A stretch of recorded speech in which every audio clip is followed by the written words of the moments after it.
Hello everyone. बच्चे, आपके screen पर एक क्वेश्चन दिख रहा होगा आपको, and this question is recently asked in score exam. और ये क्वेश्चन जो है बेटा रोटेशनल टॉपिक पर बेस्ड रोलिंग वाले सेगमेंट से उठाया है। बहुत ही अच्छा क्वेश्चन है। अच्छा क्वेश्चन इसलिए है क्योंकि जनरली हम लोग जो रोलिंग मोशन डील करते हैं बेटा, वो ज़्यादातर केसेस में हम लोग फ्लैट सर्फेसिस पे डील करते हैं। But in this particular problem कि जो रोलिंग मोशन हम लोग डील करने वाले हैं वो एक कर्व सरफेस पे होने वाला है। उससे होगा क्या? उससे होगा ये कि जो भी ऑब्जेक्ट है सर्कुलर क्रॉस सेक्शन का जो रोलिंग में पार्टिसिपेट कर रहा है, अगर वो फ्लैट सरफेस पे करेगा रोलिंग मोशन, तो उसका जो सेंटर है वो स्ट्रेट लाइन में चलेगा। तो उससे उसका जो फिज़िक्स है, बेसिकली जो उसका डायनामिक्स है, वो उतना टफ नहीं फील होता अपने को। लेकिन अगर वही चीज़ किसी रोलिंग मोशन में अगर वो कोई कर्व सरफेस पे चल रहा है, तो जो इसका जो सेंटर है वो खुद एक कर्व लीनियर पाथ पे चलेगा, तो उसका जो हमारे पास डायनामिक्स है वो थोड़ा सा लेंदी कैलकुलेशन में जा सकता है। तो अगेन यही था इस क्वेश्चन का एक मेन बात। तो आई वांट कि आप सभी लोग एक फेयर ट्राई दीजिए इस क्वेश्चन को और फिर मेरे सोल्यूशन को आप देखिएगा। ठीक है, तो I hope you guys have tried it well. तो चलिए स्टार्ट करते हैं हम लोग बिना टाइम वेस्ट करें। तो जब क्वेश्चन को हमने देखा तो क्वेश्चन में हमें पता चला कि हमें पता क्या करना है कि हमें जो लोवेस्ट पोजीशन है वहाँ पर रिएक्शन फोर्स चाहिए कि सिलेंडर का जो सरफेस है इस लोवेस्ट पोजीशन पे डिस्क पे कितना रिएक्शन फोर्स लगाएगा, है ना। तो अगर आपने क्वेश्चन नहीं पढ़ा है या जल्दीबाजी में आपने आगे बढ़ गए हो, तो एक बार मैं क्वेश्चन एक्सप्लेन कर देता हूँ बेटा। कि डिस्क को हमने एक डिस्क लिया जो कि मासलेस है और उसमें एक पॉइंट मास हमने एम्बेडेड कर दिया, और हमने इस वाले ओरिएंटेशन में जब ये लाइन ओ सी जो है, सी सेंटर डिस्क का, ओ सी लाइन जो है वो लाइन 60 डिग्री जब बना रही थी वर्टिकल से, तो उस पोजीशन में हमने क्या कर रखा है, डिस्क को रिलीज कर दिया रेस्ट से।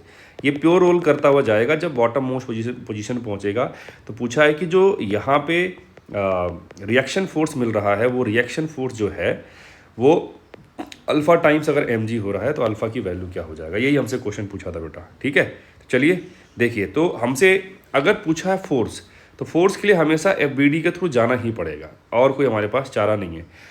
अब उस FBD में जब हम देखेंगे कि जब हम उसको FBD बनाएंगे, नॉर्मल दिखाएंगे, उस वाली जगह पे नॉर्मल mg वगैरह दिखाएंगे, तो हमको ये समझ में आएगा कि भाई साहब इस बार जो हमारा सेंटर था, है ना, ये सेंटर खुद अपने आप में कर्व लीनियर पाथ पे जा रहा है। तो मुझे इसकी स्पीड वगैरह की बात करनी पड़ेगी। क्यों करनी पड़ेगी? क्योंकि ये इसका सेंटर अगर कहाँ जा रहा है, सर्कल में घूम रहा है, तो कहीं ना कहीं मुझे सेंट्रीपिटल फोर्स वगैरह की ज़रूरत पड़ेगी, है ना। तो उसमें v² का टर्म आता है। तो फिर वो उसके लिए मैंने यहाँ पे आइडिया लिख दिया कि रोलिंग मोशन में v और ओमेगा दोनों आते हैं, तो उसको यहाँ लिख दिया और उनको हम एक्सेलरेशन में इस्तेमाल कर लेंगे और एक्सेलरेशन से हम फोर्स की तरफ जा सकते हैं। ठीक है, और ओमेगा और v के लिए हम लोग वेट या फिर टोटल मैकेनिकल एनर्जी कंजर्वेशन लगा सकते हैं। वेट मतलब होता है वर्क एनर्जी थ्योरम। ठीक, अब सोल्यूशन पे देखते हैं बेटा हम लोग। ठीक है, सोल्यूशन मैंने क्या करा कि मैंने ये जो लाइन है ओ, जो सिलेंडर का जो सेंटर था या एक्सिस पे कोई पॉइंट मान लो आप, वो जो ओ पॉइंट है, और जो ये डिस्क का सेंटर है सी, उस लाइन को मैंने ओसी लाइन बोल रखा है।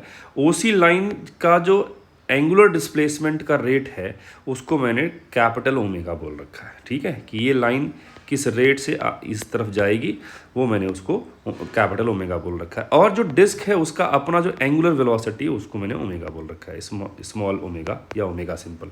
ठीक है, ओके जी। उससे फ़ायदा क्या होगा सर? उससे हम लोग क्या करने वाले हैं, तो हम कुछ रिलेशन करने वाले हैं बात कि जो सी पॉइंट है उसका वेलोसिटी हम इस ओमेगा से और इस ओमेगा से निकालने वाले हैं।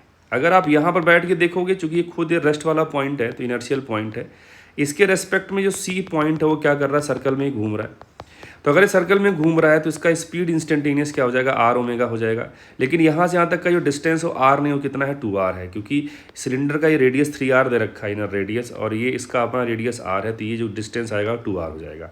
तो अगर मैं कैपिटल ओमेगा के टर्म्स में लिखूंगा तो स्पीड जो हो जाएगा vc जो होगा वो 2r इंटू कैपिटल ओमेगा हो जाएगा।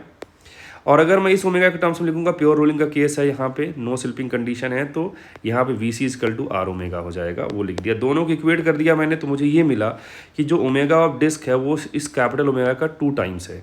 इसका मतलब ये है कि अगर ये थीटा एंगल घूमेगा, ये लाइन, अगर ये लाइन थीटा एंगल स्वीप करेगा तो उतने ही टाइम में जो डिस्क हमारे पास है, डिस्क में कोई भी लाइन आप उठा लोगे, कोई भी लाइन, वो लाइन 2 थीटा एंगल जो है घूम जाएगी। ठीक है, तो बात मैंने यहाँ पे लिख दिया। जब ये पूरा अरेंजमेंट है, जब यहाँ पर पहुँच जाएगा तो कितना एंगल घूम रहा है, वो 60 डिग्री छोड़ा था, तो ये जो एंगल हमारे पास लाइन ओसी है, कितना एंगल घूम जाएगी, 60 डिग्री घूम जाएगी। तो ये जो लाइन डिस्क पे मैंने पीसी उठाया है, पी वो पॉइंट है जहाँ पर मास एम को एम्बेडेड करा था हमने, तो ये पीसी लाइन जो है हमारे पास, वो कितना एंगल घूम जाएगा, इस सेंस में 120 डिग्री घूम जाएगा। उसी बात को मैंने यहाँ पर लिखा भी है, आप पढ़ भी सकते हैं, और यहाँ पर मैंने उसको दिखा दिया कि वो इस सेंस में 120 डिग्री अगर घूमेगा तो एग्जैक्टली वर्टिकल वाली लाइन पे आ जाएगा ये। ठीक है, r/4 डिस्टेंस पे। ठीक है जी, तो ये आपका न्यू पोजीशन आ गया पॉइंट पी का। होगा तो पी ही, लेकिन मैंने उसको पी डैश से डिनोट कर दिया कि अब हमारा पॉइंट मास जो होगा लोएस्ट पोजीशन पे सी से ऊपर यहाँ पे आ जाएगा पी डैश वाले नाम से। ठीक है, तो वो हमने यहाँ पे लिख दिया, और यहाँ पे सिचुएशन भी मैंने दिखा दिया आपको कि ये हमारा डिस्क है, डिस्क में ये पॉइंट जहाँ मास एम था वहाँ पर पी डैश बोल दिया, उस पॉइंट को पी डैश बोल दिया, और उसका वेलोसिटी मैंने वी पी डैश बोल दिया। तो मैंने कहा कि ये वी पी डैश कैसे लिखोगे, तो बहुत सिंपल है, V C plus R omega, है ना। ये रोलिंग मोशन कर रहा है, या कोई भी रिजिड बॉडी में अगर एक पॉइंट का वेलोसिटी पता है तो एक पॉइंट के रेस्पेक्ट में दूसरा पॉइंट क्या करता है, सर्कुलर मोशन करता है। तो सी पर बैठ कर देखोगे तो ये आर ओमेगा से चलेगा, आर मतलब r/4 ओमेगा से घूमता नजर आएगा, और प्लस क्या कर दोगे, वेलोसिटी ऑफ सी जोड़ दोगे, तो we C plus r/4 omega कर दिया, तो मेरे पास क्या आ गया, 5/4 वी सी आ गया, क्योंकि वी सी बराबर आर ओमेगा भी था। तो एक ये मिल गया। सर आपने वेलोसिटी क्यों निकाला पी डैश का, क्योंकि मैं काइनेटिक एनर्जी निकालना चाह रहा था, क्योंकि डिस्क का काइनेटिक एनर्जी अपना कुछ तो होगा नहीं, जो भी काइनेटिक एनर्जी हो, यहाँ पे मास कौन है, सिर्फ पॉइंट ही तो है, क्योंकि ये डिस्क तो मासलेस है। तो हमें काइनेटिक एनर्जी अगर चाहिए तो मुझे किसकी काइनेटिक एनर्जी चाहिए, मुझे पार्टिकल की चाहिए। तो पार्टिकल जहाँ पे रखा गया उस पॉइंट की वेलोसिटी निकाल लो, हाफ mv² कर देंगे। सर काइनेटिक एनर्जी क्यों चाहिए, क्योंकि हम लोग क्या लगाएंगे, वर्क एनर्जी थ्योरम लगाएंगे, या फिर टोटल मैकेनिकल एनर्जी कंजर्वेशन करेंगे, तो वहाँ पर पोटेंशियल एनर्जी के साथ साथ क्या चाहिए, काइनेटिक एनर्जी भी चाहिए, इसलिए निकाल लिया सर। ठीक है, अब पोटेंशियल एनर्जी के लिए हमें क्या चाहिए कि ये पॉइंट मास कितना नीचे आ गया, है ना, उसको बहुत ध्यान से देखना। पहले पॉइंट मास यहाँ पे रखा हुआ था, ये डिस्टेंस 2r है, ये r/4 है, तो वर्टिकल जो हम देखेंगे तो वो जो प्रोजेक्शन आएगा, ये ओ बी हमारे पास जो है, ये इनिशियल हाइट हो गया एक तरीके से। ठीक है, तो वो कितना हो गया, ये आएगा इसका कॉस कंपोनेंट इसका, तो 2r plus r/4, 2r plus r/4 का कॉस कंपोनेंट। ठीक है, ये हो गया ओ बी, और बाद में जब यहाँ पहुँच गया ये, तो मैं उसको ओ पी डैश बोल रहा हूँ, तो ओ पी डैश में से अगर ओ बी माइनस कर दूंगा तो मुझे कितना वो हाइट नीचे आ गया वो मालूम चल जाएगा। ओ पी डैश कितना आएगा, तो आपको दिख रहा है कि ये डिस्टेंस यहाँ से यहाँ तक कितना था, 2r था, उसमें r/4 माइनस कर दो तो ओ पी डैश आ जाएगा। तो मैंने सॉल्व करके h निकाल लिया, 5r/8 आ गया। ठीक है, अब हमने क्या करा कि चलो अब लगाते हैं टोटल मैकेनिकल एनर्जी कंजर्वेशन। ठीक है, हमने लगाया कि पोटेंशियल एनर्जी में जो लॉस होगा वो गेन इन काइनेटिक एनर्जी हो जाएगा, वो लिख दिया मैंने, mgh half m vp dash square. vp dash क्यों लिखा, क्योंकि उस पॉइंट p डैश पे ही जो आपका पार्टिकल m वो रखा गया।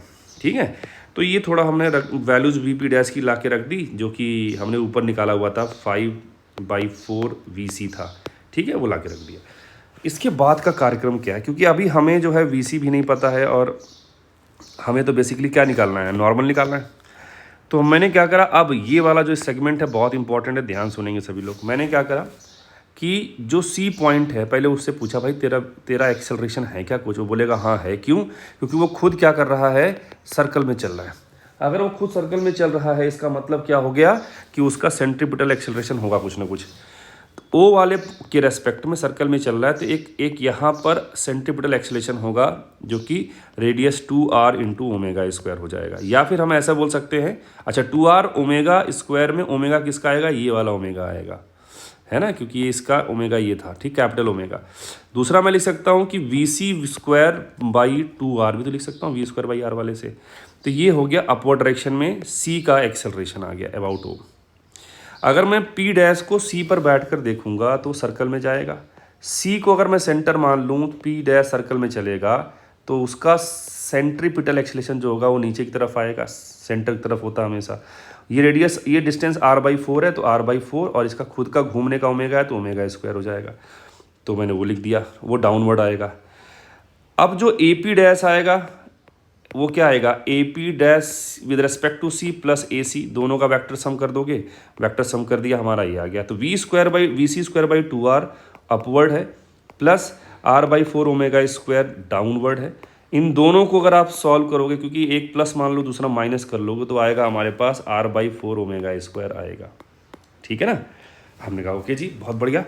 और वो किधर आएगा? अपवर्ड डायरेक्शन में आएगा, क्योंकि ये वाली वैल्यू ज़्यादा है। तो बस इसको अब मैंने यहाँ पर FBD बनाया। इसमें ग्राउंड से मिलेगा नॉर्मल, पार्टिकल का लग रहा है mg, नॉर्मल माइनस mg बराबर ma, और फिर a को हमने लिख दिया r ओमेगा स्क्वायर बाई 4 या फिर VC स्क्वायर बाई 4r। ठीक है, तो नॉर्मल आ गया बेटा। बस इस नॉर्मल को उठा के इस इक्वेशन नंबर 2 में जो आप सॉल्व कर रहे थे वहाँ पे रख दीजिए। सॉल्व करेंगे, you will get normal equal to 6/5 mg। तो अल्फ़ा आएगा 6/5 या फिर 1.2। थोड़ा लेंदी कैलकुलेशन था, आई नो। इस वाले सेगमेंट को एक बार देखिएगा। इसमें कोई डाउट है तो you can ask your doubts in comment section. और ठीक है, आई होप आप लोगों को समझ में आया होगा। मिलते हैं नेक्स्ट वीडियो में, तब तक के लिए bye bye, see you, thank you.